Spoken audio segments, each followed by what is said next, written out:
আরে মাদ্রাসা লোক দেরি হয়ে যেতেছে, 3 টাকা গুলো দাম কম, কোন একটা রিক্সাও পাইতেছি না। আরে ওই যে একটা রিক্সা, এই রিক্সা, মামা আইতাছি। মান্ডা মসজিদের সামনে চলো, ওঠেন। একটু চালু যাও, দেরি হয়ে যেতেছে।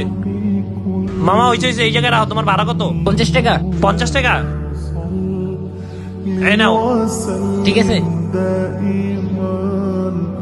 আরে এতগুলো টাকা নিশ্চয় মামা বলে টাকাগুলো রেখে গেছে, ইম্পর্টেন্ট টাকা হইতে পারে। আমি এখানে বসে নিয়ে আসবো। আরে আমার টাকাগুলো কই পড়লো, বুঝতেছি না। আরে এটা ওই রিক্সা না? আরে মামা তুমি আমার টাকাগুলো পেয়েছো, আমার অনেকগুলো টাকা ছিল। হ্যাঁ মামা দেখেন তো এখানে সব টাকা ঠিক মতো আছে কিনা। আরে হ্যাঁ, এই টাকা এগুলোই তো আমার। যাক মামা কিন্তু আলহামদুলিল্লাহ। মামা এই টাকাগুলো তো চাইলে আপনি নিয়ে যেতে পারতেন। ও আমি বুঝছি, আপনি নিশ্চয়ই একজন ভালো মানুষ। মামা আমাদের আল্লাহ বলছে কখনো কারো টাকা লোভ করতে নাই। আর এটা আমার না, এটা আপনার কষ্টের টাকা, নিশ্চয়ই এটা কোনো ভালো কাজের টাকা। আরে হ্যাঁ মামা, আপনি কিভাবে বুঝলেন? এই টাকাগুলো তো মাদ্রাসার দান করবো। এটা মামা এতিমদের টাকা, এই টাকা একমাত্র এতিমদের হক আছে, এই জন্য আল্লাহ এটা হারাইতে দেয় নাই। এতিমদের হক আল্লাহ কখনো নষ্ট হতে দেয় না। ভিডিওটি ভালো লাগলে অবশ্যই সাবস্ক্রাইব করবেন।